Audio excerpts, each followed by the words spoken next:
Have you ever wondered why some cars feel smooth and predictable, while others suddenly push you back into your seat with a burst of acceleration? Why does a Toyota Innova Hycross feel different from a Volkswagen Virtus GT? And why manufacturers rapidly shifting toward turbocharged engines despite naturally aspirated engines being famous for the reliability? Well, today on Auto Curious, we are going to answer one of the biggest questions in the automotive world: the naturally aspirated engine versus the turbocharged engine. Which one is actually better? By the end of this video, you'll understand how both engines work, their advantages, disadvantages, maintenance requirements, fuel efficiency, reliability, and most importantly, which one is right for you. So, let's get started. Before comparing them, let's first understand what a naturally aspirated engine actually is. A naturally aspirated engine, commonly called an NA engine, relies completely on atmospheric pressure to draw air into the combustion chamber. When the piston moves downward, it creates a vacuum, and air naturally enters the cylinder through the intake system. There is no turbocharger, no supercharger, no force induction. The engine supply breathes naturally. This is the traditional method that has been used in automobiles for over a century.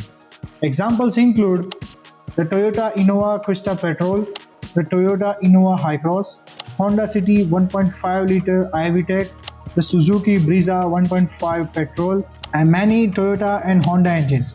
These engines are loved because of their simplicity and reliability. Now, let's talk about the turbocharged engines. A turbocharged engine uses a device called the turbocharger. Instead of letting exhaust gases escape directly into the atmosphere, those gases spin a turbine. This turbine is connected to a compressor. The compressor forces additional air into the engine. More air means more oxygen. More oxygen means more fuel can be burned. And more fuel means more power. In simple terms, a turbocharger acts like a powerful air pump that helps the engine breathe better. The popular turbocharged engines include the Volkswagen 1.0 TSI, Hyundai's 1.0 Turbo GDI, the Mahindra's M Stallion turbocharged engines, the Tata's Revotron turbo petrol engines, the Skoda's TSI engine, the modern BMW, Mercedes-Benz, and Audi engines. Because of turbocharging, a small engine can produce power similar to a much larger engine, and that's why turbocharged engines have become so popular. Now let's talk about the most exciting parts: the performance. The naturally aspirated engines deliver power in a smooth and linear manner. As engine RPM increases, the power gradually increases. Press the accelerator and response is immediate. There is no waiting, no delay, no sudden surge. The power delivery feels natural and predictable. This is why driving enthusiasts often love the naturally aspirated engines. You feel connected to the car. Now compare that with a turbocharged engine. Turbo engines produce significantly higher torque, especially at the lower RPMs. As soon as the turbo begins generating boost pressure, you experience a strong wave of acceleration. This makes overtaking easier.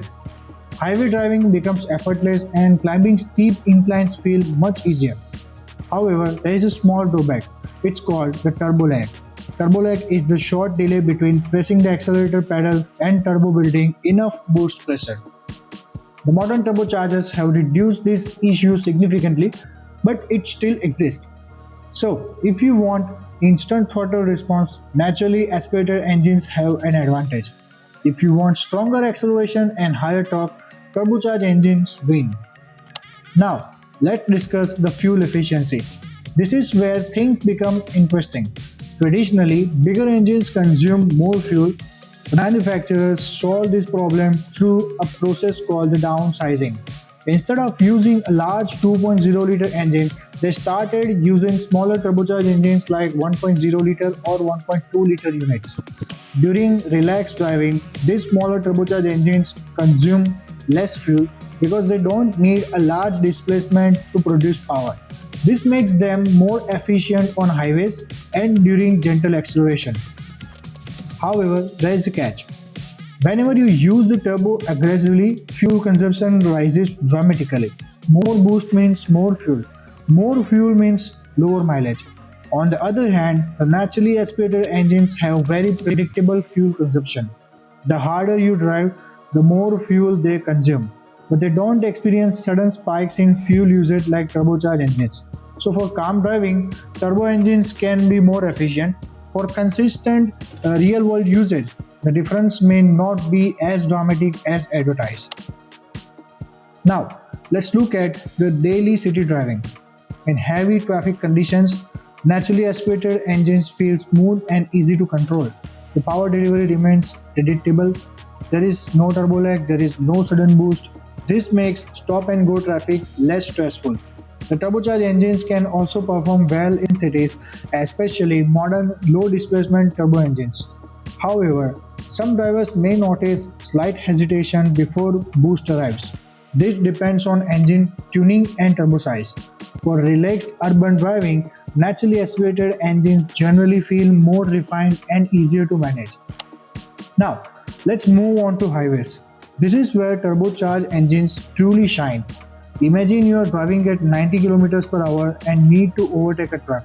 In a naturally aspirated engine, you may need to downshift and increase RPM to access maximum power, but in a turbocharged engine, strong torque is already available at the lower RPM. The car accelerates quickly without much effort. This makes highway overtaking safer and more convenient. If your driving involves the frequent long distance travel, turbocharged engines offer a noticeable advantage. What happens when you drive in mountain regions? Places like the Ladakh, Himachal Pradesh, Uttarakhand, or high altitude roads, naturally aspirated engines depend on atmospheric pressure. At higher altitudes, air becomes thinner, less oxygen enters in the engine, and power decreases significantly. That's why many naturally aspirated vehicles feel sluggish in the mountains. The turbocharged engines are different. The turbocharger compresses the incoming air. Even at the high altitudes, the engine receives sufficient oxygen. As a result, power loss is much lower. This is one of the biggest reasons why turbocharged engines perform exceptionally well in the mountain terrains. Now comes the most debated topic, the reliability. Naturally aspirated engines are widely considered the benchmark for long-term durability. Why? Because they are mechanically simpler.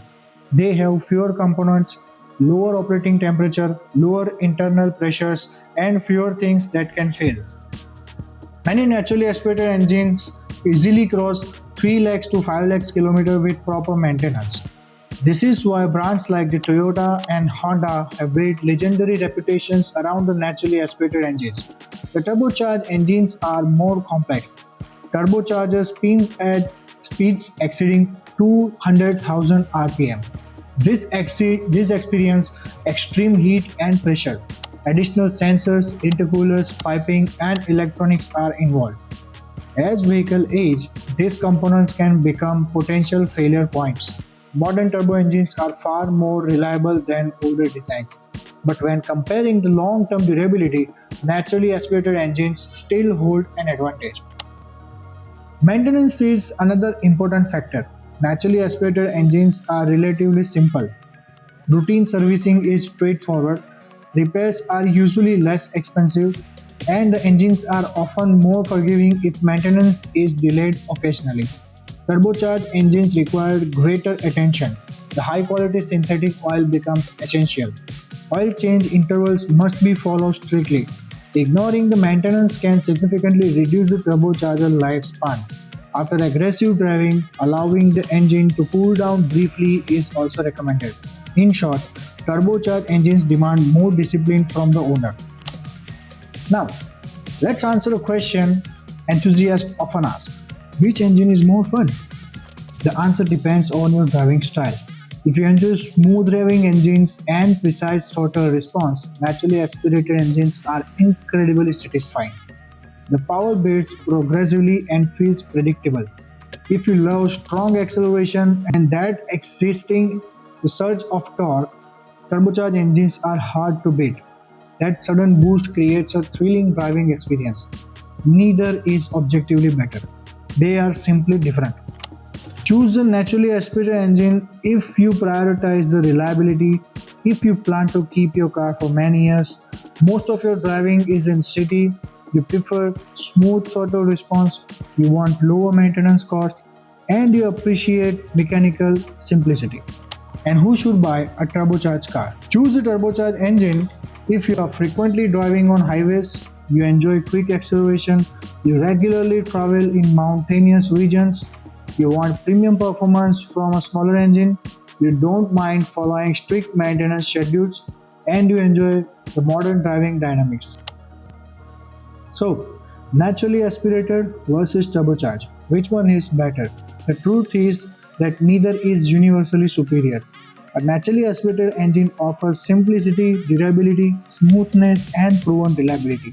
A turbocharged engine offers greater performance, stronger torque, better high altitude capability, and impressive efficiency during the relaxed driving. If reliability is your number one priority, naturally aspirated engines remain an excellent choice. But if performance and driving excitement matter more, turbocharged engines are difficult to ignore. Ultimately, the best engine is the one that matches your driving habits and expectations. So, which engine would you choose? A reliable, naturally aspirated engine or powerful turbocharged engine? Let us know in the comments below. If you enjoyed this video, don't forget to like, share, and subscribe to Auto Curious for more automotive knowledge, car reviews, ownership experience, and detailed automotive comparisons. Thanks for watching. I'll see you in the next video.